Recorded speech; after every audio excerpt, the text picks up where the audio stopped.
In a city, the weekly observations made in a study on the cost of living index are given in the following table.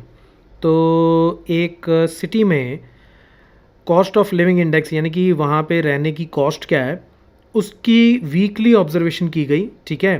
और ये data आया कि 5 हफ्ते ऐसे हैं, 5 weeks ऐसे हैं जब कॉस्ट ऑफ लिविंग इंडेक्स जो है वो 140 टू 150 के बीच में आती है। 10 हफ्ते ऐसे निकले जब कॉस्ट 150 से 160 के बीच में आ गई। तो ऐसे ही 160 टू 170 एंड सो ऑन। तो ये 10 10 10 10 10 की सारी क्लास फिट्स हैं, ठीक है।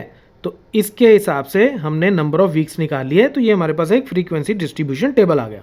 अब हमें क्या बोला गया है, draw a frequency polygon for the data above without constructing a histogram. पिछले क्वेश्चन में हमने क्या किया था, हमारे पास इसी तरह का डाटा था लेकिन उसमें हमने पहले हिस्टोग्राम बनाई थी और उसके बाद उनके बार्स के मिड पॉइंट ले लेके ज्वाइन करके हमने पॉलीगन बना दी थी। इसमें वो कहता है कि आपको हिस्टोग्राम नहीं बनानी, सीधा पॉलीगन बनाओ। तो इसके लिए आपको एक एक्स्ट्रा कॉलम चाहिए होता है और वो क्या होता है कि जैसे ये मेरे पास डाटा है, इसके बीच में मैंने एक क्लास मार्क्स ले लिए, ठीक है। क्लास मार्क्स क्या होता है, ये जो क्लास है इसकी अपर लिमिट और लोअर लिमिट का मिड पॉइंट, ठीक है। इन दोनों को ऐड करके मैं 2 से डिवाइड कर दूं यानी कि 140 प्लस 150 डिवाइडेड बाय 2, तो वो कितना आ जाएगा 145। तो ये मिड पॉइंट आ गया इसका। इसी तरह से 150 और 160 का मिड पॉइंट क्या होगा 155। इसका मिड पॉइंट निकालो 165, 175, 185 एंड 195। तो ये जो हम क्लास का मिड पॉइंट निकालते हैं इसको बोलते हैं क्लास मार्क्स। तो मैंने क्लास मार्क्स निकाल लिए। अब मुझे जो चार्ट बनाना है वो इसको इग्नोर करके इन दोनों फील्ड्स को यूज़ करके बनाना है। इन दोनों को यूज़ करके मुझे बनाना है। तो फ्रीक्वेंसी पॉलीगन मेरी डायरेक्ट बन जाएगी। कैसे? तो अब ये मैं यहाँ पे ये ग्राफ बनाता हूँ। ये हॉरिजॉन्टल एक्सिस में मैं कॉस्ट ऑफ लिविंग इंडेक्स रख लेता हूँ, ठीक है। ये इधर आ गया और इस तरफ आ जाएगा नंबर ऑफ वीक्स। तो ये मैं नंबर ऑफ वीक्स जो है ये मैंने वाई एक्सिस पे ले लिया, ठीक है। अब कॉस्ट ऑफ लिविंग इंडेक्स 140 से स्टार्ट हो रहा है और 200 तक जा रहा है, ठीक है। तो 140, तो 0 से लेके 140 से पहले तो कुछ भी नहीं है। तो जैसे मैंने आपको पहले भी समझाया था कि ऐसे केसेस में हम शुरू में छोटी सी ब्रेक डाल देते हैं, टेढ़ी लाइन डाल देते हैं। उसका मतलब कि यहाँ पे और भी वैल्यूज़ हैं जो हमें इस ग्राफ के लिए चाहिए नहीं, तो हम उसको छोड़ देते हैं। उसके बाद मैं 140, तो 140 मैं यहाँ से स्टार्ट करता हूँ रेदर देन मैं यहाँ से स्टार्ट करूँ। मैं बताऊँगा क्यों। ये 140, उसके बाद ये सारी 10-10 की क्लासेस हैं, 10-10 की, तो ये 150 हो गया, देन 160, तो ये 200 तक मैं यहाँ पे लिख देता हूँ। अब दूसरी तरफ नंबर ऑफ वीक्स जो हैं उनमें सबसे बड़ी वैल्यू जो है वो है 20, ठीक है।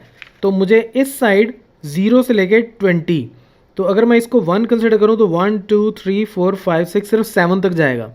तो यहाँ तो मैं इसको 3 के इंटरवल में डिवाइड कर लूँ या फिर 5 के इंटरवल में डिवाइड कर लूँ, राइट।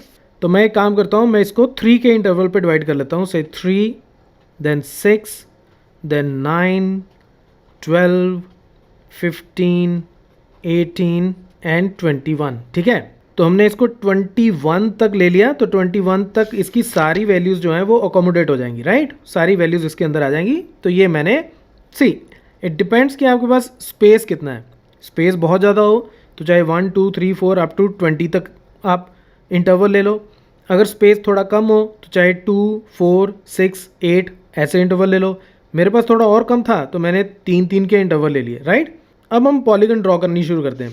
पॉलीगन ड्रॉ करने के लिए अब मुझे इस फील्ड को नहीं देखना, मुझे इसकी वैल्यू उठानी है। पहली वैल्यू क्या है 145 और उसके सामने नंबर ऑफ वीक्स कितने हैं 5। तो इधर से 145, ये 140 और 150 के बिल्कुल बीच में 145, और इस साइड से मुझे कितना उठाना है 5, और ये हो गया 3, ये अप्रॉक्सीमेटली यहाँ 4, ये अप्रॉक्सीमेटली यहाँ 5। तो इसके बिल्कुल सामने अप्रॉक्सीमेटली यहाँ पे मुझे 5 की एंट्री मिलेगी। तो ये इधर 5 हो गया और इधर हो गया 145। तो पहला डॉट मेरा ये लग गया। इसी तरह से मैं अगला डॉट लगाऊंगा और वो क्या है 155 के सामने 10, तो इधर से 155 ये आ गया, 150 और 160 के बिल्कुल बीच में 155, और इधर से मुझे लेना है 10, तो ये 9 अप्रॉक्सीमेटली 10 मेरा कुछ यहाँ पे आएगा, तो ये मेरी वैल्यू यहाँ कहीं आ जाएगी। ठीक है, तो इसी तरह मैं बाकी भी ड्रॉ कर देता हूँ, क्विकली पॉइंट्स लगा देता हूँ। अब ये जो मेरे डॉट्स आ गए, इन सब डॉट्स को इसके जस्ट आगे वाला डॉट ये इसके साथ ज्वाइन करूंगा, इसको जस्ट इसके आगे वाला डॉट ये इसके साथ ज्वाइन करूंगा, एंड सो ऑन। तो ये मैं क्विकली ज्वाइन कर देता हूँ। तो यहाँ तक तो सारा काम ठीक हो गया, ठीक है, लेकिन पॉलीगन अभी कंप्लीट नहीं हुई।